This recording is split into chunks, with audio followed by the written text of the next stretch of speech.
گەرمگەشترین سڵاوەکانتان پێشکەش بینەرانی خۆشەویستی تەلەڤیزیۆنی کۆمەڵا. زۆر خۆشحاڵم کە جارێکی تر بە بەرنامەی ڕاستەوخەوە لەگەڵ هاوڕێیانی هاوکارم دینەوە میوانی ماڵەکانتان. 100 ڕۆژ لە شۆڕشی ژن ژیان ئازادی لە ئێران دەگوزارێت. ئەم شۆڕشە دەستکەوتی بوو. تاکتیکی زۆری بۆ خۆی دروست کردووە، ئاوگۆڕی پێکهێناوە. ئێمە بۆ باسی زیاتر لەسەر ئەم 100 ڕۆژە کە لە ئێراندا لە ئارادای بووە داوامان کردووە لە بەڕێزان هاوڕێ سعیدی ئەمانی ئەندامی کمیتەی ناوەندی کۆمەڵەوە، هەروە هاوڕێکاوە ئەلیاسی ئەندامی دەرەوەی وڵاتی حزبی کۆمونیستی ئێران کە لەم بەرنامەیە ئامادە بن. هاوڕێیان بەخێر بێن و زۆر سپاس بۆ ئامادەبوونتان. سلااو بۆ تۆ هاوڕێ گوڵنا، سلااو بۆ کاکاوەوە بۆ بینەرانی تەلەڤیزیۆنی کۆمەڵە. منی سڵامێ لە خزمەت دێوە هاوڕێ گوڵناز و هەروە هاوڕێیانی هاوکار لە بەشی تەکنیک و کاک سعید و بیسەران و بینەرانی عزیز. زۆر سپاس. هاوڕێ سعید هەروەکو لە پێشەکیەکە بە کورتی ئاماژەیەکم پێکرد 100 ڕۆژ لە شۆڕشی ژن ژیان ئازادی لە ئێران و لە کوردستاندا دەگوزارێت. خۆتان نەزانن کە ئیمڕۆ وتەی ڕۆژی تەلەڤیزیۆنی کۆمەڵە هەر لەسەر و بابەتە بوو و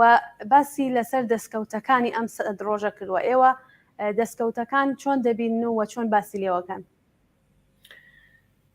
هاوڕێ گوڵناس، هەر وەک دەزانین و ئاماژەت پێکرد، ئێمە زیاتر لە 3 مانگمان لە شۆڕشی ژن ژیان ئازادی یا شۆڕشی ژینا پشتی سەر ناوە. لەو ماوەیەدا ئێمە شاهیدی گەلێک ڕاپەڕین و ئاخێز و خۆپیشاندان و بەرەنگاربوونەوە لەگەڵ دەسەڵاتی ڕەشی کۆماری ئیسلامی بووین.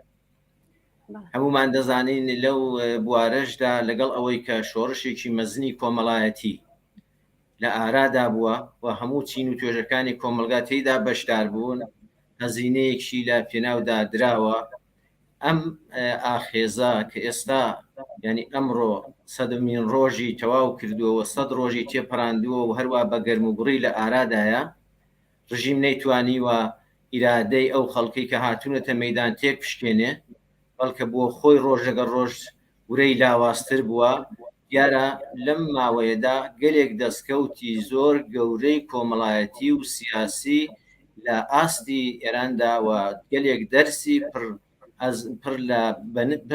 بە نرخی بۆ داهاتوو و بەنیسبەت شۆڕشەکانی دیکەوە پێشکەش بە زووتنەوەی شۆڕشێرانە لە ئاستی ئێراندا کردووە. ئەو دەستکەوتانە ئەگەر تا ئەو جێگای کە بە زەینی من گات و ئاماژەی پێ بکەم، گەورەترین دەستکەوت ئەوەیە کە کۆمەلگای ئێران بە کوردستانی شەوەیانی هەموو چوارگۆشەی ئێرانی یەکدەست کردەوە. هەموو چین و توێژەکانی کۆمەلگای ئێران خۆیان بە بەشدار لەو شۆڕشەدازانی بەشداریان تێدا کرد، هەزینەیان بۆ داوە زۆر قارەمانانە لە بەرامبەر هەموو هێرشەکانی کۆماری ئیسلامیدا، تاکتیکە جۆرا و جۆرەکانیدا، فریوکاریەکانیدا وەستانەوە. ڕژیم زۆری حەولدا کۆمەلگای ئێران لەدلەت بکات، تووشی ئاژاوە و کێشەی نێوخۆیی بکات، نەتەوەکانی ئێران بە شگردی جۆرا و جۆر بەگژ یەکدا بکات. ئەمانە هەمووی خۆنسا بوونەوە لە دەستکەوتەکانی ئەم شۆڕشن. پێشنگایەتی ئەم شۆڕشە بەدەست ژنانەوە بوو. ئەمە خۆی مەسەلەیەکی زۆر گرنگ بوو. ژن لە شۆڕشەکانی پێشوشدا بەشدار بوو. بزوتنەوەی ژنان بزوتنەوەیەکی زیندوو بووە لە ئاستی کۆمەلگای ئێران و لە ئاستی دنیاشدا. بەڵام تایبەتمەندیەکی کە شۆڕشی ژینا بەژنی بەخشی ئەوە بوو کە ئیبتکاری ئەمەل سەرکردایەتی ئەم بزوتنەوەیە بەشی زۆری بەدەست ژنانەوەیە. ینی کار گەیشتۆتە ئاستێک. ئێستا ئێمە دەبینین باوکی کەسێکی کە گیانی لە دەستداوە دەڵێ ئەگەر پتەوێ تاریفی کەسێک بکەی کە جاران دەتکرد ئەو ینی کەسێکی کە ئینسانێکی کامل بێت دەبێ پیاوێ بەسا دەبێ بڵێ ژن بێ تاوەکو بڵێ ئینسانێکی کامڵە. ئەمە پێگەیەکی کۆمەڵایەتی زۆر مەزنە کە بەخشیوێتی بەژن. ئەمەش لە خۆرانیە بە واقعەتەکە ئەوەیەکە ئەم بزوتنەوەیە، ینی بەشداری ژنان لەم بزوتنەوەیەدا خۆی ئەم دەستکەوتەی بووە. خۆی پیاوانی کۆمەلگای ئێرانی بەو قەناعەتە گەیاندووەکان ژن نەکرد لە پیاو کەمتر نییە، بەڵکو باڵاتریشە بە شەرتێکی مەیدانی بدرێتێ کە ئەم شۆڕشە ئەو دەرفەتەی بۆ ژنان کردەوە دوای قەتڵی حکوومەتی یا بڵێن کوژرانی ژینا ئەمینی بەدەست حکوومەتی کۆماری ئیسلامی ئەو قین و تووڕەیە کە لە کۆمەلگادا هەبوو بەو شێوەیە کە بینیمان تەقیەوە بەڕووی کۆماری ئیسلامی و دەسەڵاتی سەرکوتگەریدا تەقیەوە و گەورەترین گوشارەکانیش دەسەر ژنانی کۆمەلگای ئێمە بووە هەردوای شۆڕشی 57 و دەست بە دەسەڵات گەیشتنی کۆماری ئیسلامی زوڵم و زۆریەکی چەند بەرابەر یا مزاعەف لەسەر ژنان بووە ئەمانە هەموو پۆنگی خواردبوو لەگەڵ ئەوەی لە ژێرەوە لە نێو کۆمەلگادا ژنان مقاومەتیانە کردووە توانی بووە لە ئاستی کۆمەڵاتیدا خۆیان نیشاندن مەسەڵەن وەک نمونەش باسی بکەین بەشی زۆری ئەو کەسانێک کە چوو بوونە زانکۆکان کز بوون ئەمە خۆی لە خۆران نەبوو ئەمە خۆی نەوەیەک دشکردەوە بوو لەلایەن ژنانەوە بەرامبەر بەو زوڵم و زۆریی کە لیان دەکرێت لە ئاستی کۆمەلگادا بۆیە ئێمە دەتوانین بڵێین ئەم تواناییانە ئەم پتانسیێڵە دەرکەوت و هەموو کۆمەلگا ئیمانی پێیهێنا کە ژنانی ئێران لە چه ئاستێکی تواناییدان لە ئاستی کۆمەلگادا لە ئاستی کۆمەڵاتیدا ئەگەر مەجالیان بدرێتێ گەلێک ڕژیمی کۆماری ئیسلامی زۆر تاکتیکی بەکارهێدا نەرمینوان فریوکاری کرد بەڵام بە هیچ شێوەیەک نەیتوانی پاشەکشە بەم شۆڕشە بکات ناچار ئاخرین حربەیەک یا بڵێن ئاخرین ئامرازێکی کە بەدەستی ماوە ئەویش سەرکوتی خوێناوی و تند بوو ئێستا گرتوویەتە بەر دەبینین بە حاکەمەکانی دادگاییکردنەکانی لە حاڵی ئاسایی ترازاون ئێعدامکردنەکانی باسی ئەدامەکانت کرد بۆیە پرسیارێک لێرە دروستە بێ حتمما دواتر خۆشتان لە دواییە پرسیارم لە جنابتانەکەمەوە بۆچی ئاوا کۆماری ئیسلامی پەلەی هەیە بۆ ئێعدامانە هەر ئیمڕۆ حکمی ئێعدامی کەسێکی دوو کەس لە بەلوچستان ئەگەر ئیشتبانەکەم وە یەکێکیش لە تاران دراوە بۆ پەلەی هەیە لەسەر ئەم ئێعدامانە هەڵێک گوڵنازمە ویستم ئاماژە بە هۆکارەکانی بکەین بەڵێ هۆکارەکەی ئەوەیە کە خودی کۆماری ئیسلامی گەیشتووەتە بوونبەست گەیشتووەتە ئاستێک کە تەنیات هیوایەکی کە بۆی ماوەتەوە ئەوێ لە ڕێگای سەرکوتەوە بتوانێت ئیدامە بە دەسەڵاتەکەی بدات شۆڕش و ئاخێزە بەرینە کۆمەڵایەتیەکە سەرکوت بکات تاوکو بتوانێت ماوەیەکی دیکە لە دەسەڵاتدا بمێنێتەوە باسی ئەوەم کرد دامەکان لە ئاگانی بە شێوەیەکی زۆر وەحشیانە خەریکە بەڕێوە دەچێت و ئێعدامیش حرەکەتێکی زۆر درندانە و دژی ئینسانیە کە دیکتاتۆرێک درندەیەک دەتوانێت دەستی بۆ بەرێت ئەستاندنی گیانی ئینسانەکان کە ئەو خەریکە بە شێوەیەکی زۆر ئاشکرا بەڕێوەی دەبات بەبێ ئەوەی کە پەیڕەوی یاسانی و دەوڵەتەکان یا تەنانەت یاسا بنەڕێتەکانی خۆشی بکات بەنسبەتی مەحاکەمەکردن دەرکردنی حکم بەڵام دەبینین لە بەشی زۆری ئەو کەسانەی کە لە ماوەیەدا گیانێ لە دەستداوە بەشێکی بەرچاویان لانیکەم لە ژێر ئەشکەنجەدا گیانیان لە دەستداوە پەلەکردنەکە ئەوەیە مەجالێکی بۆ نەماوە ئیتریستا بۆ فریوکاری بۆ ئەوەی بتوانێت بە زمانی نەرم بە وعدە و وعید بە شگردی جۆرا و دۆر خەڵک فریوداتوە ئەم ئاخێزە ئارام کاتەوە ناچار بەم شێوە دەیەوێت کۆمەلگا چاوترسێن بکات پاشەکشە بە خەڵک بکات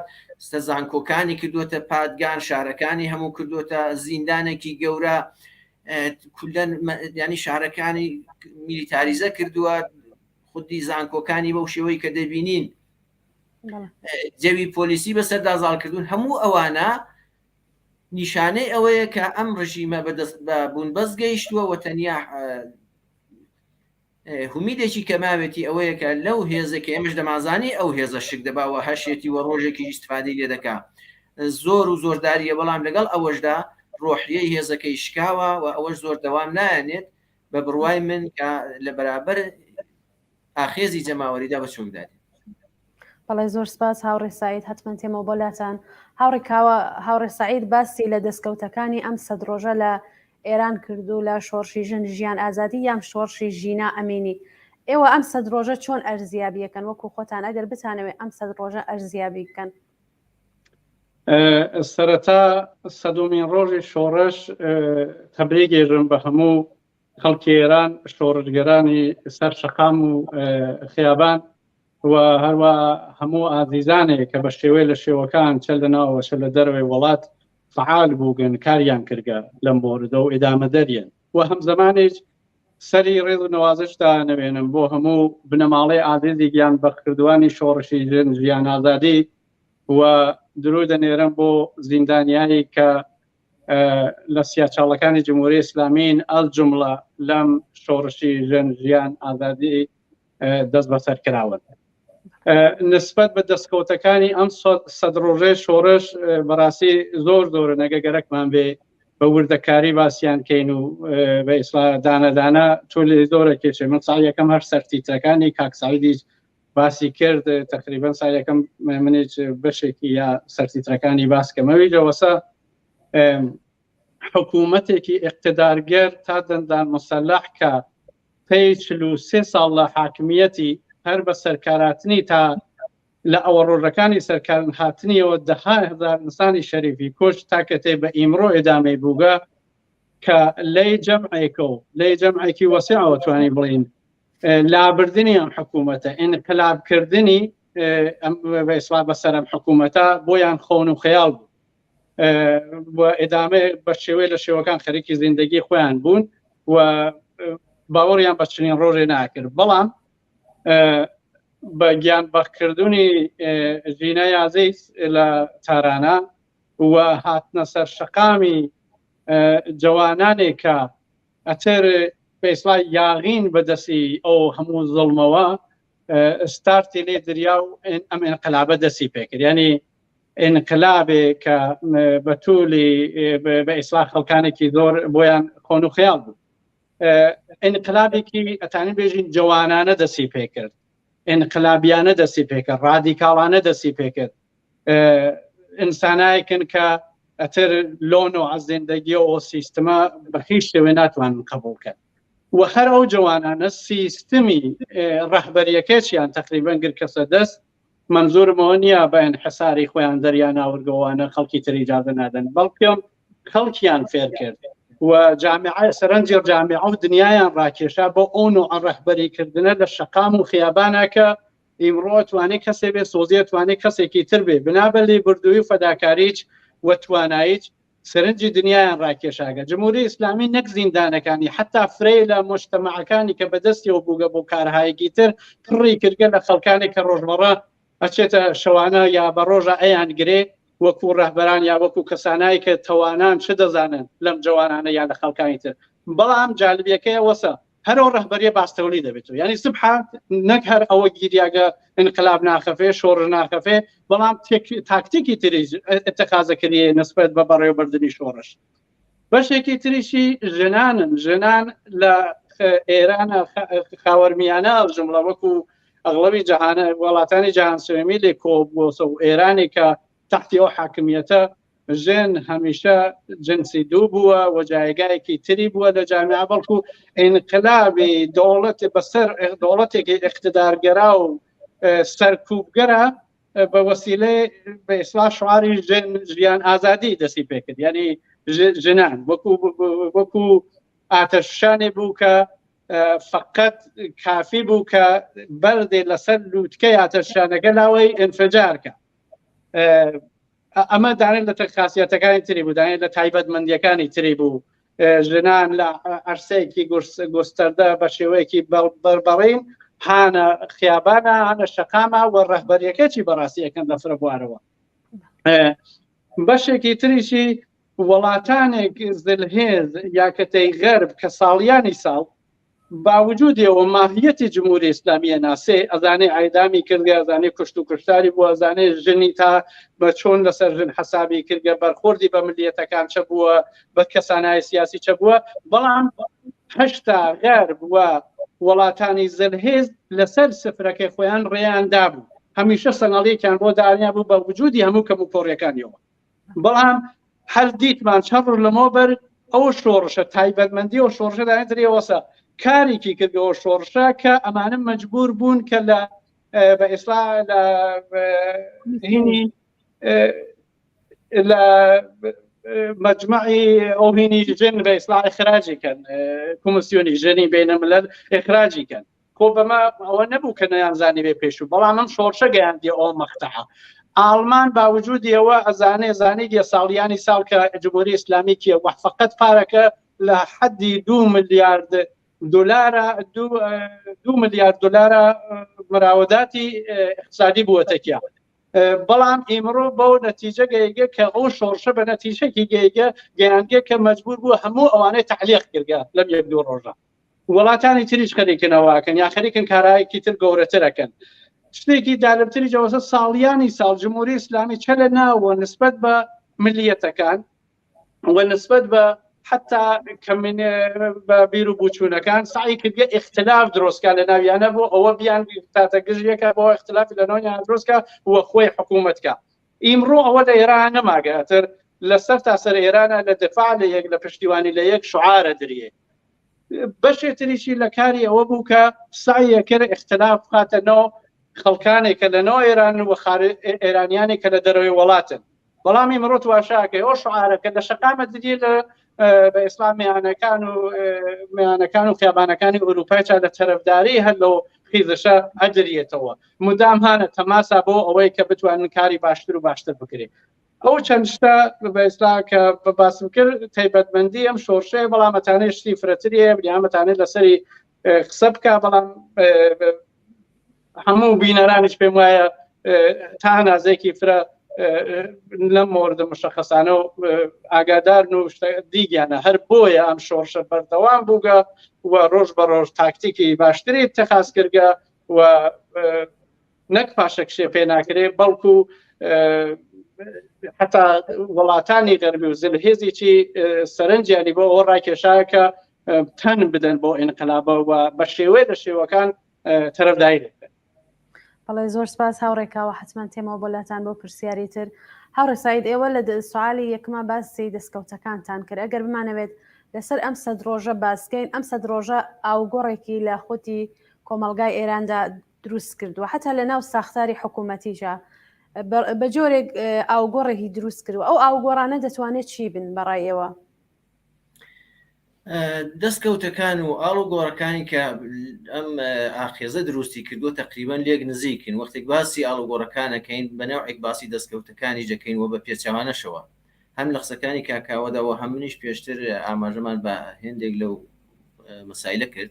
بەڵام ئەگەر ئێمە لێرەدا وەک دەستکەوت یا وەکو ئاڵ و گۆڕ باسییان بکەین شتەکان بەڕاستی ینی ئەو شتانێکە لە زەینی مندا بەرزدەستە بوونێتەوە ئەوانن کە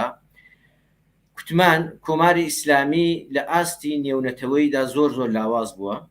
هەروە کاکاوەش ئاماژەی پێکرد ئێستا نێوەندە ناودەوڵەتیەکان بەهۆی ئاخێزێکی جەماوەری کە لە ئاستی ئێراندا لە ئارادایە بەهۆی ڕاپەڕینێکی گەورە کە بەشی هەرە زۆری خەڵکی ئێران تێیدا بەشدارە جورئەت بە خۆیان ئەدەن کە بەرامبەر بە حکوومەتی کۆماری ئیسلامی بڕیار بدەن و لە ناوەندە نێودەوڵەتیەکان و دەری بنێن هەروەگەوەی کاکاوە ئاماژەی پێکردکە لە پێگەی لە کۆمیسیۆنی پێگەیشتن لە سازمانی ملل دەرکراوە ئێستا بەرنامەی ئەوە هەیە کە لە بەشەکانی دیکەش وە دەرینێن ئەوەیە کە بەنیسبەتەکە بە بەرامبەر بە حکوومەت و بەنیسبەت نفوز و هێژمونیەکی کە لە ناوچەکەدا بوویەتی باسی بکەین ئێستا دۆستەکانی خۆی کە پێشتر لە هەموو شرایەتێکدا دیفاعیان لە جەنایەتەکانی دەکرد ئێستا کەوتونەتە گومانەوە دەزانن ئیدامەدان بە پشتیوانیکردن لەم دەسەڵاتە سبەی ڕۆژ لەسەریان دەکەوێت هەم لە ئاستی نێونەتەوەیدا و هەم لە ئاستی خودی ئێرانیشدا مەسەن بۆ نموناگە ئاماژە بە چین و رووسیە بکەین بە ئاشکرا ڕاهبەری چین کە سەفەرێک کرد بۆ وڵاتانی کەنداو و لەوێ لەگەڵ هەموو نەیارانە بەشی زۆری دوژمنە سەرەکیەکانی کۆماری ئیسلامی دیداری کرد پەیمانی ئابووری لەگەڵ بەستن و تەنانەت لە کێشە ئەرزیەکاندا کە ئەمانە بڤەن بۆ کۆماری ئیسلامی تەلویحەن یا بڵێن ناڕاستە و خۆ دیفاعی لە هەڵوێستی نەیارەکانی کۆماری ئیسلامی کرد ئەمانە مەسایلێکی گەورەن ئەگەر لە باری سیاسیەوە چاوی لێ بکەین لە ئاستی ناوچەکەدا کۆماری ئیسلامی دەسەڵاتی لاواز بووە و چۆتە ژێر پرسیارەوە لە ئاستی نێونەتەوەیدا ئێمە دەبینین ئەم شۆڕشە چ پشتیوانیەکی بۆ خۆی دەستەبەر کردووە لە بەشێکی زۆر لە وڵاتانی دنیا یا لە بەشی هەرە زۆری وڵاتانی دنیادا ئینسانە ئازادی خواز و بەرابەری تەڵەبەکان پشتیوانی لەم حرەکەتەکە دەکەن. پارلەمانتاران و وەکیلەکانی وڵاتانی ئوروپایی وڵاتانی دیکە دێن وەکالەتی کەسانێک لە ئەستۆ دەگرن کە ئێستا لەژێر تیغی ئێعدامی کۆماری ئیسلامیدان. ئەمانە دەستکەوتی کەم نین یا بڵێن ئاڕوگۆڕی کەم نین کە لە ئاستی کۆمەلگای ئێراندا یا بەرامبەر بە دەسەڵاتی کۆماری ئیسلامی وەدی هاتوون. دەبینین بەنیسبەت بزوتنەوەی شۆڕژگەرانە لە کوردستان ئەگەر پێشتر مەجای ئەوە هەبوو دەوڵەت ئەوان فریبی بکە باسی ئەوە بکە کە ئەمە حرەکەتێکی جودای خوازیە تەجزیە تەڵەبیە ئەمانە ژمارەیەک ئەشرارن ئاژاوەچین چی و ئەو شانێکە بەرحەڵ بە ڕەهبەرانە بە ئەحزابی سیاسی نەیاری خۆی نیسبەت دەدا. لەم ڕۆکەدا ئێمە دەبینین لە ئاستی ئێراندا یەکدەنگ دیفاع لە مافەکانی خەڵکی کورد و باقی کەمەنەتەوەیەکان دەکەن. زوڵم و زۆرێکی کە لەسەر تەنانەت کەمینە مەسەبیەکانی بوو ئێستا جورئەتیان پەیدا کردو و ڕێگان بۆ کراتەوە کە دیفاع لە مافەکانی خۆیان بکەن. یعنی ئاڵوگۆڕێکی کە لە کۆمەڵگای ئێراندا پێک هاتووە هەر ئەوە نییە ئاماژەی پێ بکەین تاکو خەڵک بیبینێ، هەموو کەس هەستی پێ کردووە، هەموو کەس دەیبینێەوە لە ئاستی ئێرانیشدا دەبیندرێ. ئێمە دەبینین مەسەلەی گەشتی ئێرشاد کە زۆر مەسەلەیەکی گرینگە بۆ کۆماری ئیسلامی بە توولی چەند ساڵی دەسەڵاتی ئەم ڕژیمە ئەم هێزە سەرکوتگەرە نیزامیە لە کۆمەلگادا خەریکی سەرکوتکردنی هەموو حرەکەتێکی ئازادی خوازانەوە بە تایبەتی تش بە ژنان جوڵاوەتەوە. ئەمڕۆکە دەبینین لە خیابانەکاندا کۆیان کردوتەوە. مەسەلەی پۆشین جلوبەرگ یا مەسەلەی سەرپۆشی ئیزباری یا پۆشین بەگشتی ئێستا هەرچەند خودی ڕژیم عملەن ڕای نەگەاندووە کە هەڵی وەشاندوتەوە، بەڵام بەکردەوە لە نێو کۆمەلگادا هەڵوەشاوەتەوە. ژنان زۆر بە ئازادی دیباز دەبەر دەکەن و دەستنە خیابان. ئەمانە ئەو ئاڵوگۆڕ و دەستکەوتە بەرچاوانن کە ئێمە دەیبینین و لە عینی حەڵجارێکی دیکەش تێکراری دەکەمەوە کە یەک دەستکردنەوەی کۆمەلگای ئێران بە هەموو نەتەوە جۆرا و جۆرەکانیەوە یەکدەنگ خوازیاری ڕووخانەی کۆماری ئیسلامین، یەکدەنگ خوازیاری ئازادین، یەکدەنگ خوازیاری بەدەستێنانی دەستکەوتە داخوازی ڕەواکانیانن. ئەمانە شتانە کە دەکرێت بەس بە کورتی ئاماژەی پێ بکەین وە لە پرسیارەکانی داچوو گەشتێکی پێویست بێت. بەڵێ زۆر سپاس هاوڕێ سعید. هاوڕێکاوە هاوڕێ سعید باسی کفالەتی پارلەمانتارانی کرد. خۆتان نزانن لە ماوەی یەک مانگی ڕابردوودا زۆربەی پارلەمانتاران لە دەرەوەی وڵات کفالەتی ئەو کەسانەی کە حکمی ئێعدامیان بەسەردا سەپاوەوە ئەو کەسانەی کە لەم ماوەدا گیراون بە ئەوەدە گردووە. ئایا ئەتوانێ ئەمە کاریگەر بێ لەسەر کەمکردنەوەی حکومەکەیان یان دواخستنی حکومەکەیان؟ هەوڕێ گوڵنازێ ئەم کەفالەت بەڕۆدەگرترانە لەباری ئوسوڵیەوە یا ئوسوڵەن لەباری حقوقیەوە کارێکی تایبەت ناتوانێت بکرێت. یعنی لە بینی ئەو کەسێک کەفالەتەکەی وەرە کە هینی کەسێک کە قرارە ئەدام بکرێ بارێکی حقوقی بێ یا بتوانێت تەئسیر گوزار بێت. بەڵام هەر ئەوەندەی کە ئەو شۆڕشە پارلەمانتارانی غەربی گەیانگەسە حەدێک کە کەفالەتی ئەوانەی کە حکمی ئەعدامیان دراوە قبوڵ بکە، شۆڕش شتێکی سەپانگە بەسەر غەربا کە لە تاریخ ئاتوانی بێژی وێنەی نەبووە. بەڵام ئەگەر لەباری حقوقیەوە بنەمای حقوقیەوە تەئسیرێکی نابێ یا ناتوانێت کارێ بکرێ، بەڵام ئەیدامکردنی ئەو شخصە بە چەندها بەرابەر سەختە بێتەوە بۆ ڕژیم. بۆ بە دەلیلی ئەوە کە ئەگەر پارلەمانتارێک کەفالەتی کەسێک ئەگرێتە ئۆدا ئەچێ لەسەرم کەسە تەحقیقەکە چەند ساڵیە خەڵکی کوێیە کەی گیریاگە تاتێ پێسلا چۆنە ئیسە لە زیندانەکان و دوێوە چەک کارهایەکی ئەتوانێت پێ بکە ئەگەر ئێرم لەباری حقوقیەوە ناتوانێت. بەڵام هەر ئەوەی کە لەو باران و مدام تاقیقەکە لەسەری مدام قسەکە لە ڕسانەکانە لەبارە سیاسیەکەی و ڕسانیەکەی فرەفرە گەورەوێتەوە لەوبارەوە کە ئەو کەسە ناوی ئەزەڕیە لە ڕسانە و لە پارلەمانەکە و لە هەموو شوێنێ جمهوری ئیسلامی بۆ ئاسانیە ناتوانێت دەستی بووە جەمە دەستبردننی بۆ ئەو کەسە لەلایەن جمهوری ئیسلامی وەتی وەسە دەستبردننی بۆ ئەو پارلەمانە ینی بە شێوەیە زەربە ئادا لەو پارلەمانتارە ئەوروپاییە ئەمەج وەکو شخصێکی حقوقی لە ئەوروپا یا سیاسی خب ئەم تەرەفاتر ئەو جمهوری ئیسلامی کە تاریخچەکەی زانی و لە مەختار خەریکی چییە ئەوەتر خراپتری ئەگە خاستری ناکە بۆ بوونەوە لەو جەمپۆ لەباری حقوقیەکەەوە تەسیرێکی نییە ئەگەر گەرەکەم بێ کۆنکرێت بێژم بەڵام لەباری ڕستانەیەەکە و سیاسیەکەی تەسیرێکی فرێ ئەوێ و ئەم جۆرەشتانی چەسە وەکو ئەخراجکردنی جمهوری ئیسلامی لە کۆمسیۆنی حقوقی هینی جایگەی ژن وەکو کەفالەت بەرەوەدەگرتن وەکو محاسرە اقتصادی لە بوارهایەکی مشخصە خستنە سەر جمهوری ئیسلامی یاکەتەیە ئەوە کە ئاڵمان بە ئیسلا هینی کردگە هەموو قەراردادهایەکی اقتصادی معلق کردگەتەکیە ئەمانە بارێکی لەبارەی بینەمەلەلی و فەزای عمومیەوەمانە فشارێکی ڕۆحی ڕەوانی جیالەوە کە دروستەکە بۆ جمهوری ئیسلامی لەنەوە خۆیان کێشەیەکی فرەتری بۆ دروستەوەی تەرەفدارانی جمهوری ئیسلامی ئەوانەیە کە کاری بۆکەن جۆرێکی تر مەسەلەکە بۆیان تەداعیەوێتەوە وەزعیەتی خۆیان ڕۆژبەڕوو لە خەتەرترابینن و هەم زمانێک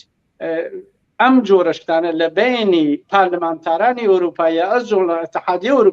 ئەوروپا کە پێکەوە تەبادڵ نەزەرەکەن ئەم جۆرە ئیسلاحاتە دەمەودەم ئەچێ گەورەتر و گەورەترە بێتەوە ئەتر ئەو لابیگەریە جمهوری ئیسلامیە کە ساڵیانی پێشوو ئەکریا بە شێوەیە لە شێوەکان کە شتەکانیان بە جۆرێتر تەحوێڵی ئەم ئەوروپا و غەرب و پارلەمانتارانی ئەوروپاییەدا ئیسەوانە ئیسە مستەقیمەمان دەرگیرن لەگەڵ ئەو فەزا ینی بە هیچ لابیگەریەک و کەسایەتی باوەڕ ناکەنی لا خۆیان ینی بە شێوەیە لە شێوەکان ئەگەر خەبەری لە شوێنی ببرسن ئەچن لەسەری تەحقیقەکەن دا بوو بۆنەوە لەو بارەوە تەسیری فرەیە بێ و بەشێ واقعان بەشێ لەوەیە کە حکوومەت زەمینگیرکە با وجودی هەر نوعی انتقادێ لە وڵاتانی ئەوروپایە بێتمان یا ساڵیانی پێشوو کردبێتیان وانە بەڵام شۆڕژ بەو حەدەی گەیاندون کە ئەمانیش کارێ بکەن بۆ زەمینگیرکردنی باشتری جمهوری ئیسلام. بەڵێ زۆر سپاس هاوڕێکاوە. هاوڕێ ساید خۆتانزان لە سەرەتای دەستپێکی ئەم شۆڕشەوە لە کاتی گیانبەخکردنی هەر ڕۆڵەیەک لە شارەکانی ئێران و کوردستاندا شوێنی نێشتنی ئەم گیانبەخکردوانە بێتە شوێنێک بۆ ناڕەزایەتی دەربڕین وتار بڵاوکردنەوە هەتا هەفتەکانی چلەکانی بۆ نمونە لە چەند ڕۆژی ڕابردووە لە شارەکانی کوردستانە بینیمان لە شاری کامیێرانە بینیمان لە شارەکانی دیکە بینیمانە کە شوێنێکە بۆ ئەوەی کە دەری بڕن ناڕزایەتیەکانیان بەرامبەر بە کۆماری ئیسلامی بەیانی کە لە شاری بۆکان هەرچلەی گیانبەخکردوانی شاری بۆکانەوە تا لە شاری کامیێران لاوای چرسانە ئەمانە ئەتوانێت چیمان پێ بڵێ ئەوەی کە ئەم ترسە کە ئێستا ئەو ترسە نەماوە لە حکوومەت خەڵک بە ڕاشکاوی تێ لەوێ باسی ئەم شۆڕشاکە ئێوە نەزەرتان چێ لە بارەوە ڕاستیەکەی ئەوەیە ئەمەش خۆی نەوعێک تاکتیکە یان بڵێ نەوعێک بەرەنگاربوونەوەیە نەوعێک نوێگەریە کە لەم شۆڕشەدا سەری هەڵداوە و دەیبینین ئەگەر جاران تەنیا بە خاتری ینی لە ڕۆژی ئەعدامکردنی کەسەکاندا حرەکەتێک دەکەوتەڕێ ئەمڕۆکە کۆماری ئیسلامی بە کوشتنی کەسەکان بە لە بەرینبردننی فیزیکیان نەجاتی نابێ بەدەستیان بەڵکە خودی کوشتنەکەشیان ئیعدامکردنەکەشیان بۆی دەبێتە گرفتێکی سەرەکی ئێمە دەبینین ئەگەر کەسێک گیان بەخت دەکا جیالەوەی کە لە پێشترا بەشداری شۆڕش بووە چالاکێک بووە هەڵسوراوێک بووە کۆماری ئیسلامی دەستنیشانی کردەوە پێی وا بووە کە ئەمە کەسێکی تەسیرگوزارە لەو بزوتنەوەی داوە دەبێ لە باری فیزیکیە و حەزڤیکا دەستی بۆ دەباوە لە بین بە دوای مەرگیشی بۆی دەبێتە کێشەیەکی گەورە ئەمە یەکێکی تر لە تایبەتبەندیەکانی ئەم حرەکەتێ ئەم شۆڕشەیە ئەم کەسانەیە کە لەم شۆڕشەدا بەشدارن کۆماری ئیسلامی لەگەڵ بەرەیەک بەرەو ڕووە کە بە حیسابی خۆی دەستپەروەردەی خۆی بەڵام هەمومان دەزانین کە چی ئینسانهایەکی بوێرن چەند بە جەرگن چەند تاکتیکی دقیق و ژیرانە و بوێرانە دەگرنە بەرامبەر بە هەموو سەرکوتگەریەکانی کۆماری ئیسلامی خودی ئەم حرەکەتانە ئێستا بۆ سێ ڕۆژانەیە بۆ چلەیە بۆ ساڕۆژی گیانبەختکردنێتی بۆ لە هەموو ئەوانەدا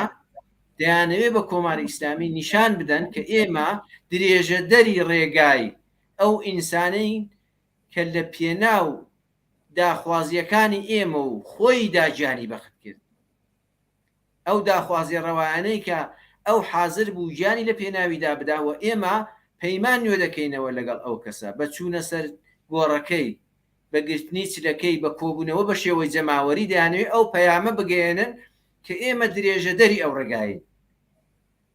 تۆ تەنیا شخصێکت لە بین بردو، بەڵام ئەم جەماوەرە دەبینی کە لەسەر ئەم گڵکۆیە کۆبوونێتەوە هەمووی تەک بە تەک کەسێکن وەک ئەو کەسێکی گیانی بەخت کردووە و ئێمە ئەزمون وەرگرتن لە کارەکانی ئەو لە هەڵسوڕانی ئەو بوێرانەتر شێلگیرانەتر لە سبەی ڕۆژدا درێژە بە خەبات و چالاکیەکانمان دەدەینەوە پەیمان نوێ دەکەینەوە و نایڵین خوێنی ئەم ئازیزەمان بە فیرۆ بڕوە وەیە هەر چەندانی ئێمە دەتوانین زۆر لەسەر ئەو مەسەلەی قسەین کە واقعانە مەس پەیامێکی پێ، بەڵام پەیامە ڕۆشنەکانی ئەوەی کە بە کۆماری ئیسلامی دەڵێ ئێمە درێژە دەری ڕێگای ئەم ئازیزانەی و ئەمەش خۆدی کۆماری ئیسلامی تووشی ترس و لەرز کردووە بۆیە گیانی دەلەرزێ لە ئەوەی کە جەنازەکان یا پەیکەری گیان بەخت کردووان تەحویلی بنەماڵەکانیان بداتەوە و ڕێوڕسمیان بۆ بگرن و بە شێوەیەکی کە شایستەی خۆیانە لە گۆڕستانەکانە بیان نێژن دەیان شارێتەوە بە دزیەوە یا بە هەڕەشە و گڕەشە و کەسەکانی وادار دەکات کە لە شوێنێکدا بیشارنەوە. ئەمانە هەموو لە ترسەوە سەرچاوە دەگرێت، نەک هیچ نیشانەی بەهێزی کۆماری ئیسلامی بەڵکە لە لاوازبوونیەوەیەتی لە ترسێکە کە لە حرەکەتە جەماوەریەکان هەیەی. وەیە من وای دەبینم کە ئەم مەراسمانە کە دەگیرێن پەیامی زۆر ڕوونیان پێیە، ڕوونترین پەیام ئەوەیە کە ئێمە درێژە دەری ڕێگای ئەو ئازیزە گیان بەخت کردووەمان. بەڵای زۆر سپاس هاوڕێ سعید. هاوڕێکاوە ئەگەر بمان هەوێ جێگە و پێگەی بزوتنەوەی کرێکاری لە ئەم شۆڕشەدا هەڵسەنگێنین، ئێوە خۆتان ئەم جێگە و پێگەی بزوتنەوەی کرێکاریشون هەڵدەسەنگێنن؟ ئیدئال نییە، یعنی لە حاڵ حاضرە جنبشی کرێکاری ئێران بەو شێوە کە لازمە ئەگەرگەرەکمان بە ئیسڵات دڵسۆزانە و بدونە ڕوودەربایسی قسەکەین لەسەر مەسەلەکە و من پێم وایە تەلەڤیزیۆنی ئێمە و ئەوانەیە یا تەشکیلاتی ئێمەش لەو بوارەوە سعی کردگە بە ئیسڵات کەم و کۆڕی بووێت باسی کە شتێک کە لازم بووە نەخشە عەمەڵ لازم بووە یا کەتێ سیاسەت یا هەرچی باسی کردووە نەیشارگەسەوە. من بەش بە حاڵی خۆم نسبەت بە ئەم قسەی کە لێرەکە مەسئولیەتی وەرەگرمەوی جەوەسا ئیدئال نییە بۆ بە توولی تاریخی عمری جمهوری ئیسلامی کرێکار زۆمی لێچ، یعنی کرێکار فقط حتا نانەوشکەکەی بە گرۆ گیریاگە لەو سیستما. بۆ نمونە ئەگەر تواشاکەین خەڵکانێک کرێکارانێک حتا کارمەندیش بە لاشاو هەنکە حقوقی مواقعیان هەیە، یعنی هینی چەند مانگ لەمە بەریان پەرداخت نەکریا نەکەرینی ئەم مانگە یا کەتێ ئەوە حقوقەکانیان بوونە سەر یا ئیمەنی کاریان بوونە سەر ئەوانیشیانە یا بیمەیان باشتر کرد. جا بۆنەوە لە توولی ساڵیانی ساڵا ئەلجملە 6 ساڵی ڕابردوو ئەو تەجەموعاتە کە کرێکاران کردگیانە لەبەر مەجلسا لەبەر ئەماکنی جمهوری ئیسلامیە بۆ باشترکردنی وەعزیەتی ژیانیان، هەقەدەسەکانیان، پەرداخکردنی حقوقی مواقعیان، بیمەکانیان لە تعدادی ڕۆژەکانی ساڵ فرەتر بووە لە ساڵانی ڕابردووە، یعنی لە تعدادی ڕۆژەکانی ساڵ فرەتر بووە، ڕۆژی وار بووە چەندانە بووە. بەڵام لەم سەردەمە کە ئەم شۆڕشە دەستی پێکردگە ئەبیندرێ بە جەستە و گوریختە بە کەم و کۆڕیایەکۆ هەیە، بەڵام لەو حەدە نییە کە ئینقلاب تەوەقوعی هەز لێ کە کچێ بە ئیسڵام جوانانێکە لە ئەوڵەوە کۆڵیان هەڵماڵیگە و پای عەسڵیەکەن و تام دەیەقێ جەدامەیاندا ژنان بە ئیسڵام کە پای عەسڵیەکەی بوون هێدامەیاندا تام دەیەقە لە حەدی تەوەقوعاتی ئەوانانی و لە حەدی تەوەقوعاتی من مطمئنم خودی کرێکارانی شانیە. بەڵام ئەوەی کە نەیانتانێگە یان نەچوەستە ئەو فازەوە ئەتانێ گیر و گرفتایك بێ ئەتوانێت مشکلاتێک بێ ئەوەی چا حەشە هەڵنەگرە و ناتوانین ئێغراقی کەین یان نەدیدەی بگرین هەر ناکرێ خۆ انتقادکەین و بە ئێسلا بدونە ئەوەی کە وازیەتەکان لەبەرچەوە نەگرین بەڵام باوجودی ئەو هەموو فشارانە و ئەو هەموو بە ئێسلا ئەو ئەگەر فشاراتێ مەلاحەزاتی ئەومانەیەش بێت لەسەریان بەڵام بازم هەر ئیدئال نییە فشارەکان یا موقعیەتی کە کرێکارانی ئێرانیاتیا زمانی شا وەختێ انقلاب کریا یعنی جمهوریت ئیسلامی هاتە سەرکار و دەستی گر بەسەر انقلابا آخرین موری انقلاب کرێکاری نەفت لێدا دوای ئەگەر اشتباه نەکەم دوای کوشت و کوشتاری خوێنێنی میانی ژاڵەی تاران کە باسی کرێکاری نەفتێما ڕەهبەری سەرسەختێما ئەو سەردەمە جۆرێ بووم سەردەمە جۆرێ ئەگەر ئیشە تواشاکەین کرێکارانی نەفت لە موقعیەتە جەوێکی کامڵە نەمنیەتی لە سەریانە ئەوە حەشا هەڵنەگرە مەسەڵەن سپای پاسداران وەکو گەورە قودرەتمەندێک یاکەتێ مافیایە کە تەواوی اقتصادی ئێرانی بەدەسە دەستی گرگەزەسە ئەغڵبی عەرسەکانی کاری ئێرانە و بەشێکیی وەکو شێرکەتایەکی پەیمانی فرۆشکە بە شێرکەتای چینی بێ داخلی بێ یا وڵاتانی تر بێوانە بەڵام خۆی لە ڕاستی هەموویایە و جەوێکی کامڵەن ئەمنیەتی بەرقرار کردگە لەم بێنە لە سەریان بەڵام باوجودی ئەوەی سوالەکە ئەوەیە ئەیا واقعاً هشتای ناکرێ دوێ ینی دوێ سێمان بەو شێوە حتا لە احترازاتەکە لە چوارچێوەیەکی باشترکردنی حقوقەکان بێ وەزعیەتی کاری بێ ئیمەنی کار بێ و ئەمانە بازم لە شێوەیەکی تر یاکەتێ لە چوارچێوەی ساڵانی ڕابردووە کرێکاران بەڕێوە بوون خۆ دیارە من نیمە نۆ عەرسەکەەوە ناتوانمەوە نشتەز بە پێشم بێژم وایە یاوان نییە بەڵام بە پەی دادەهایی کە بنیام جاجا بڕێ چ دەخوێنێتەوە تاقیقاتێک هەیە ئەوانە ئەکرێ بەڵام احتماڵی چی هەیە هشتێک بنابەدەرێ لێ ئەوان تەشخیصیان ئەوە بێ نەگەی بێتنەوە ینی تەشخیصیانەوە بێ منزور مۆسە نەگەی بێتنە ئەو قەناعەتە کە بۆ شێوە کە لازمە هێزی خۆیان واردکەن پشت و بە ئیسلا بە شێوەیەکی بربەرینتر وارد بنەوەوانە ئەم انتقادە یا ئەم ئەوەی کە باسی ئیدئال نییە کردم منزور ئەوە نییە کە ئەترەوان دیاریان نییە و یان نابێ دیاریان بێتوانە بەڵام بنا بە تەوەقعاتی لیان هەیە لۆ حەدە نییە کە انقلاب و جوانان و ژنانێک کە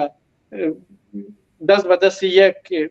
انقلابیان ستارت بە ئیسلاحات دەست پێ کردگە و ئێدامە ئەدەن و ئەخشاری تریشیان واردەوە فازە کردگە بەڵام کرێکاران هشتێ ئەو جارگەی خۆیانە بەدەست ناوەرگەدێتیا ئەوڕێکاوە پێتاوانیە ئەوەی کە وەکو تەشەکل شاید لەم شۆڕشا بەشدار نەبوون وەلێ وەکو تەگنەفەر بەشدار بوون و بەشێکیان گیانیان بەخ کردوێ ئەوە کامەڵان ناکرێ ئینکارێکین بۆ دقیقەن شتێکی وای چەسە بە دلیلی ئەوە قشری مرەفەه نییە کە انقلابەکە هەر ئەو جوانانە کە هانە خیابانە سینە سپەرەکەن لە فیشەک و لە هیچ شتێ ناترسن جوانهایەکن کە ڕۆژمە ئێواران ئەچوان و ماڵەکەیان دوای دەرسیا کارهایەکە گەربوویەتیان وەختی دایک و باوکەکانی خۆیانیان ئەبینی کە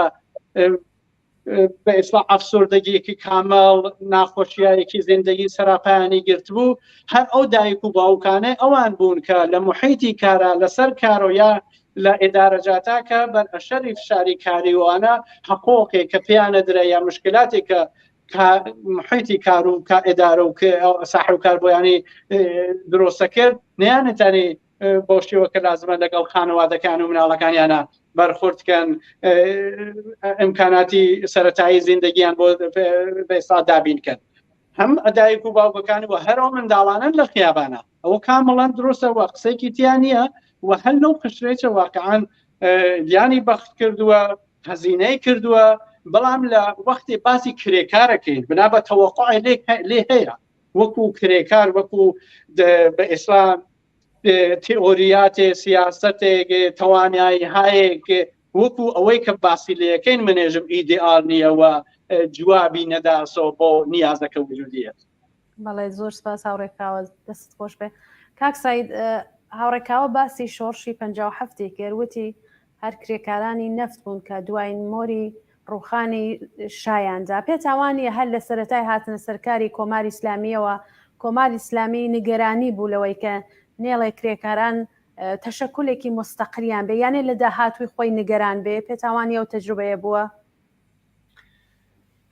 بەنسبەت شۆڕشی ساڵی 57 ئێمە دەبینی هەروەگە و ئاخێزەی ئێستا حرەکەتێکی جەماوەری کەوتە ڕێ نزیک بە ساڵێک زیاتر توولی کێشە یا ئەگلانیکەن بڵێن نزیک بە ساڵێک توولی کێشە تا بە ئامانج گەیشت ئەم حرەکەتە لە سەرەتاوە هەر بە کەم و کوڕیەوە دەستی پێکرد وردە گەشەی کرد کامەڵ بوو و هەموو شارەکانی ئێرانی گرتەوە لە فاسلەیەکی چەند مانگەدا یا بڵین نزیک بە 1 ساڵ یا زیاتردا ئەم پرۆسەی بەسەرکەوتنگەی ئەمە هەموو چین و توێژەکانی کۆمەلگا تێیدا بەشدار بوون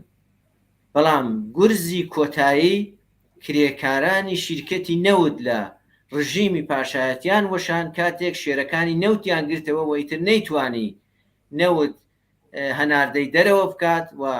بەو پارەی کە دەستی دەکەوت درێژە بەسەرکوتی ئەم حرەکەتە ئینقلابی یا شۆڕژگەڕانیە بدات دەوری کرێکاران و لەو سەردەمەشدا کرێکاران لە ئێراندا خاوەنی ڕێخستن بوون خاوەنی ڕەحبەری بوون و جەریاناتی چەپ و شۆڕژەر لە ئاستی کۆمەلگای ئێراندا هێزێکی بەرچاو بوون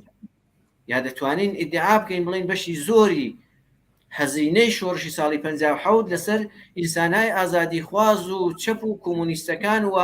چینی کرێکار بوو لە ئێراندا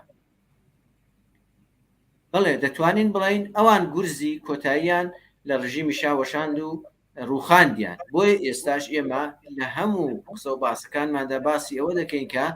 گرینگە چینی کرێکار بە شێوەیەکی ڕێکخرا و بێتە مەیدان تا ئەم مەسلەیە یەکسرە بکاتەوە بەڵام هەمومان دەزانین ئێستا تازە 3 مانگ بەسەر ئەم شۆڕشەدا تێپەڕیوە و لەگەڵ ئەم ماوەیە کە ماوەیەکی کورتە زۆر پەرەی سندووە زۆر دەستکەوتی بەدەستێناوە چینی کرێکار وەکو باقی توێژەکانی دیکەی کۆمەلگا بەشدار بوون لە نێو ئەم بزوتنەوەیەدا ئەم حرەکەتەدا بەڵام ڕەنگە بە شێوەی ڕێکخراو نەبوو بێت بە شێوەی سندیکای گەورە و کۆڕ و کۆمەڵی گەورەی کرێکاری نەبوو بێت بەڵام هەمومان دەزانین بەشی زۆری کۆمەلگای ئێران لە چینی کرێکار و خەڵکی فەقیر وەژار پێک دێوە وەکو تاک بەشداری بەرچاویان هەبووە ئێمە دەزانین ئەم لەم فاسلەی زیاتر لە 3 مانگەدا نزیکەی لە 161 شاری ئێران حرەکەتی جۆراوجۆر بووە مانگرتن بووە تەزاوڕات بووە خۆپیشاندان و دژایەتیکردنی دەسەڵاتی کۆماری ئیسلامی بووە زیاتر لە 200 حرەکەتی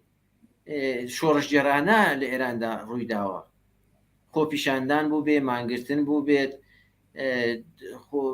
جوڵانەوەی خوێندکاری بوو بێت ژنان بوو بێت بەحاڵ ینی مەنزومە لەو فاسیلە کەمەدا ئەم هەموو شارە بەم ئاخێزەوە پەیوەست بوون و ئەم هەموو حرەکەتە تێیدا ڕوویداوە ئێمە ئێستاکە هەروە کاکاوەژ ئاماژەی پێکرد دەڵێن حزوری چینی کرێکار ئیدیئال نییە بۆ معنایە نییە کە حزوری نییە بەڵکە جوابی چاوەڕوانیەک نەدراوەتەوە کە ئێمە یا فەرزکەین بەشدارانی بزوتنەوەی شۆڕژگەڕانەی ئاستی ئێران چاوەڕوانی لێ دەکات چون پێی وایە هەروەک ئەو سەرکەوتنی شۆڕشی ساڵی 57 کە شۆڕشێکی کۆمەڵایەتی بەرین و شۆڕژگەڕانە و ئینقلابی یا بڵین واقعاً چەپ و ڕادەیەکیش کۆمونیستی و ئازادی خوازانە بوو بەڵام دوای ئەوەی کە ڕژیم ڕووخا لەلایەن دەسەڵاتێکی کۆنەپەرستەوە یا ڕەو گرایشێکی کۆنەپەرستەوەم سادرەکرا بە کۆمەکی دەستگا تەبلیغاتی جیهانیەکان ئیمپریالیستی جیهانیەکان ئەمانە هەموو تەجروبەن کە ئێستا ئەگەر بڕێک بە احتیاتەوە ئەم بزوتنەوەیە حرەکەت دەکات ڕەهبەرانی ئەم بزوتنەوەیەکە لێرەشدا بە ئاماژەیەکی بۆ بکەین کە تا ئێستا ڕەهبەریەکی منسەجم بەهێز کە بتوانێت تەئسیری لەسەر کولی حرەکەتەکە هەبێت بوونی نییە. ئەمە خۆی یەکێک لە خاڵە لاوازەکانە، بەڵام ڕەهبەریەکی پەراکەندە و پرشوو بڵاو لە ئاستی ئێراندا هەیە کە ئەمە دەبێت حەول بدرێ، یەک خرێ، یەک دەست بکرێت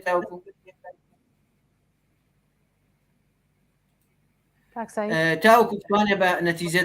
بە نەتیجە بگات. بۆیە ئێمە پێمان وایە بزوتنەوەی کرێکاری هەروەک تا ئێستا نیشانی داوە لە بەشە جۆرا و جۆرەکانی پشتیوانی لە حرەکەتەکە کردووە، لە مانگرتنەکاندا بەشداری کردووە، وردە وردە بەرەو ئەوە دەچێت کە بە شێوەیەکی سەرتاسەری بزوتنەوەی کرێکاری یا بڵین ڕێکخراوە کرێکاریەکان یا کرێکاران لە ڕێکخراوە جۆرا و جۆرەکاندا متشەکیلتر بن، بە تەشکیلاتێکی گەورەترەوە بێنە پاڵ ئەم حرەکەتە و هەر وەک ساڵی 57 بتوانن گورزی کۆتایی لە دەسەڵاتی کۆماری ئیسلامی بوەشێنن. وەختێک نەیتوانین نەوت هەناردە بکات، وەختێک کارخانەکانی لە کارکەوتن، وەختێک داهاتێکی نەبوو کە چەک و چۆڵی پێ بکرێ و خەڵکی پێسەرکوت بکە، ئەو وەختەیە کە بە چۆکدا دێ. هەمووشمان دەبینین تەنانەت ئێستا فەزاکە وای لە هاتۆ لە خودی بەدەنەی حکوومەتیشدا ڕیزش و جیابوونەوە دەستی پێ کردووە. بۆیە من لەگەڵ ئەوەی کە ڕەخنەکەی کاکاوە بە واقعی دەزانم، بەڵام لەگەڵ ئەوەشدا ئەوەندەش ناومێد نیم کە پێم وابێ بچینی کرێکار بەشدارێکی وای نەبووە، حزورێکی وای نەبووە، هەر ئێستاش حزوری هەیەەوە بەرەو ئەوە دەڕواکە بە شێوەیەکی بەرینتر و متشەکیلتر ڕێکخراوتر بێتە پاڵ ئەم حرەکەتەکە، هەموو حرەکەتەکە ئەم چاوەڕوانی لێ هەیە. بەڵێ زۆر سپاس هاوڕێ سعید. هاوڕێکاوە من پرسیارێکم نەماوە لایەوە، ئەگەر ئێوە خۆتان وەکو قسەی کۆتایی شتێکەیە کە بتانەوەەوە و توێژەی کە تا ئێستا ئەنجاممانداوە ئیزافەیکەن فەرموو. یەک دوو نکتە بە کۆتایی باسەکەمەوەی جەوەسە وەختێک ئەو نیازە بینین و وەختێک ئێژین ئیدئال نییە حضوری طبقەی کرێکار بە مەسابەهی یەک طبقە بنا بە توانەکەی قدرەتەکەی هەموو ئەوانە معنی بۆ معنیە نییە کە ناومیدین لێ، ئەسڵەن بۆ معنیە نییە کە ناومیدین لێ، بەڵکو ئینتزاراتێکە ئەکرێ یعنی بە واقعی جامعە و انقلاب لێ هەست. بەڵام وتی چم ئەتانەیە کۆسبووکەندای بێ لەسەر ڕێ و شتێ بۆ نقطە نەگەیشت بێ ئۆمۆری خۆی لێ بدا لە سەدحەتی وەسیعە بێتە نەوە مبارزە. ئەو یەک. دوو، لە ناوە مبارزە مدام مۆردێتر گەرەکمە باسکەم لە ئاخر قسەکانەوە، مبارزە لە ناوە مدام تاکتیکایەکی خاصی خۆی تەخاس کردگات و دانێ لۆ شگردانە کە جمهوری سەری لە جمهوری ئیسلامی شێواندگە ئەو نوع تاکتیکانەسە، ئەو نوع بەرخوردانەسە، ئەو نوع ڕەهبەری جەدیدەسە کە شێوایەکی خاص بێ مبارزەی هەڵەبژێری. بەڵام لەوای ئەچێ ینی سەرەتاکانی دیاری داگە کە نافەرمانی هایەکی مەدەنی کە باعثی مشکلاتیانەوە بۆ خودی سیستمی بەڕێوەبەری وڵات کە بێژین جمهوری ئیسلامی بێت و هەڵبەت خۆ جامعە بەڕێوە نابە و کشت و کوشتارەکە، بەڵام وەکو سیستمێکی اقتدارگەر کە دەستی کێشا بەسەرەوە جامعە لەوە ئەچێ کە لە داهاتووە شتایەکی تریش لە دەستورکارە بێ. مەسەڵەن ئەگەر تواشات کە دەبێت لەم سەردەمە خەڵک پوڵەکانیان لە بانگە کێشنەوە، ئەو تەبدڵ حەسەلەی درازمەدەت کە دایانەنیا بۆ ئەوەی کە بانەکان بتوانن بیان و سویان لەسەری بەدەساورد و بەشێکیانەداوە بە کەسانایی کە پوڵەکان سەرمایە گوزاری کرد و سیستمی ئەو وڵاتە ئەگەڕیان. بەڵام لەم حاڵەتە خەڵک دەستیاندا بەەوە کە پوڵەکانیان لەو سیستمە خارجکەن، ینی قەرزۆل حەسەنەی درازمەدەت بۆ ئەوە کە بە ئێستا جۆرێ بێ نەتوانێت بدرێتە بەکارهایترا یا ڕژیم یا کەتێ بانگهای مرکزی ڕژیمەوانە بەکاری بوون، هەر وەختی گەرەێکیان بوو دەری بێرن و حتا ئەولاتریش کریاگە کە خەڵک پوڵەکانی ئێستخراج کردگە لە بانگەکان، کردگە نەقدینەگی یا تەڵا یا پوڵ یا هەر شتێکی تر یا سەکە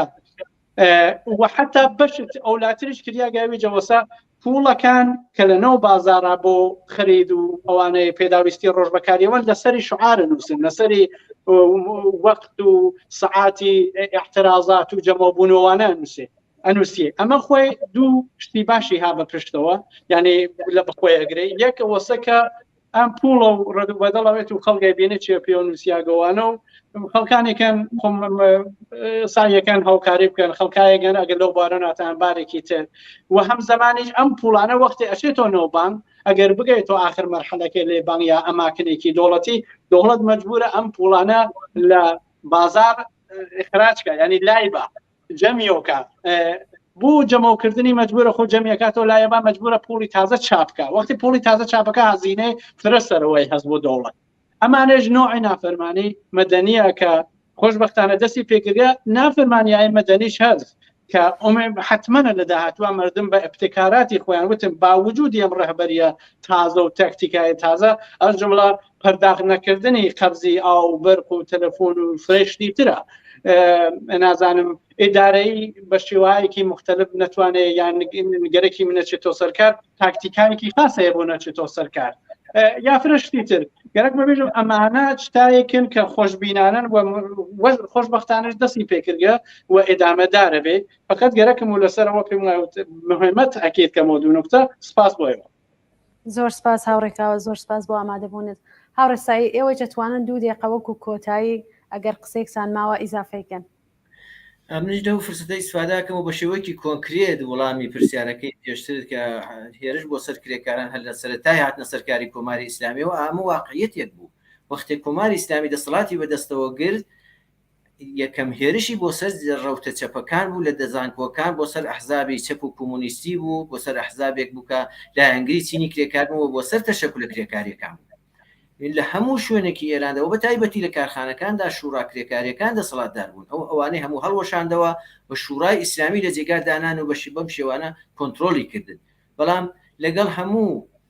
ئەم شگردانەی کۆماری ئیسلامیدا هەروەکو لە ئاستی ئێراندا بەسی سازی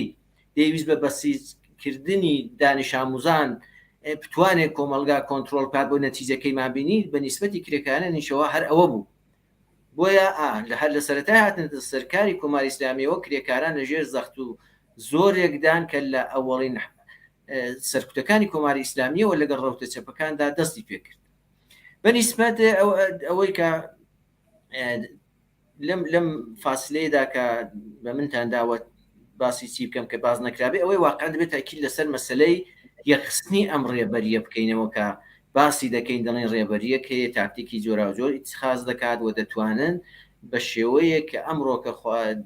گونجاوەز جوابی نیازی بزوتنەوەکە بدەنەوە بەڵام ئەمەش تاسەر خۆ نابێ هەروە بڕوە قەرارە ئێمە تا ئەو بزوتنەوە تاکەی ئیدامەی هەبێت ئەم ڕێبەریە پرش و بڵاوە تاکەی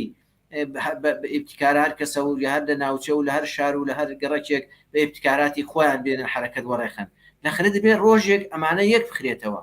بچێتە ژێر یەک چەترەوە یەک ڕێبەری هەبێت کە بتوانێت کولی بزوتنەوەکە ئاراستە بکات بۆیە من تەئکید دەکەمەوەکە هەنگاوی گرین کە ئەم بزوتنەوەیە ڕەهبەرانی ئێستای ئەم بزوتنەوەی دەبێ هەڵی بێننەوە ئەوەیە کە بتوانن ڕێبەریەکی بەهێز سەربەخۆ دروست بکەن کە بتوانێت جوابی نیازی ئەم بزوتنەوە بەرینە کۆمەڵایەتی بداتەوە سپاس بۆیەوە سپاس بۆی کە وەختتان اختیار بەڵێ زۆر سپاس بۆ هەردوو میوانی بەڕێز هاوڕێ سایدی ئەمانی و هەروە هاوڕێکاوە ئەلیاسی کە لە بەرنامەی ڕاستەو خۆی ئەم شەوی تەلەڤیزیۆنی کۆمەڵا بەشدار بوون سپاس بۆ ئامادەبوونتان بەڵێ بینەرانی خۆشەویستی تەلەڤیزیۆنی کۆمەڵا بەم جۆرە هاتینە کۆتایی بەرنامەی ڕاستە و خۆی ئەم شەوی تەلەڤیزیۆنی کۆمەڵا بەو هیوایەکە جێگەی سوود و ڕەزامەندی ئێوەی خۆشەویست بێ تا بەرنامەیەکی تر و شەوێکی دیکە ماڵاوە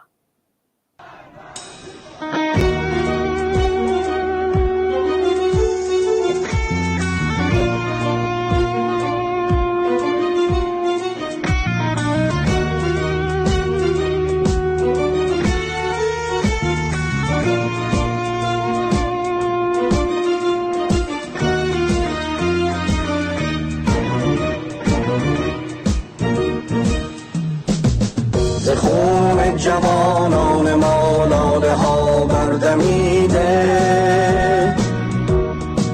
ز ماتم مهساها قدمی هم خمیده چه زندگی ها در خاک که آرزوها برباد چه زندگی ها در خواب، چه آرزوها برباد. وطن پر از غم و غرور، پر از امید، پر از سرور. وطن پر از غم و غرور، پر از امید، پر از سرور. بر خودم سرحالدم جیانم، بر خودم سرحالدم جیانم، بر خودم سرحالدم جیانم، بر خودم سرحالدم جیانم.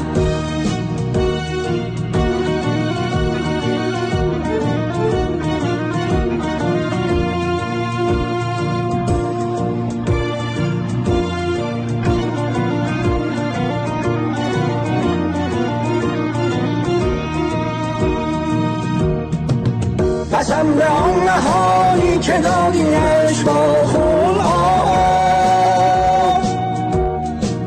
که شاخسارش بر سر میهن بگستریم، که ریشه ظلم و ستم را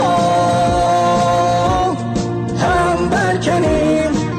که ریشه ظلم و ستم را هم برکنیم. بر خودم سرحالدم جیانم، بر خودم سرحالدم جیانم، بر خودم سرحالدم جیانم، بر خودم سرحالدم جیانم.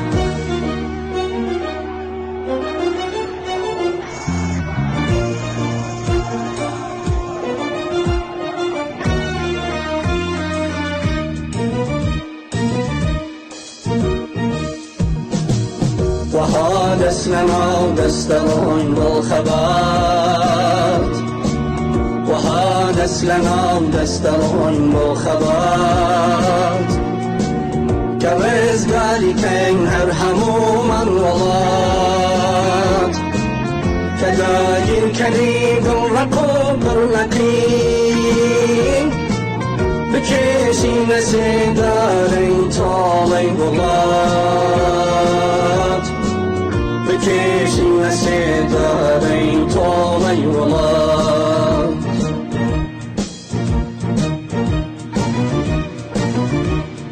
بر خودم سرحالدم جیانم،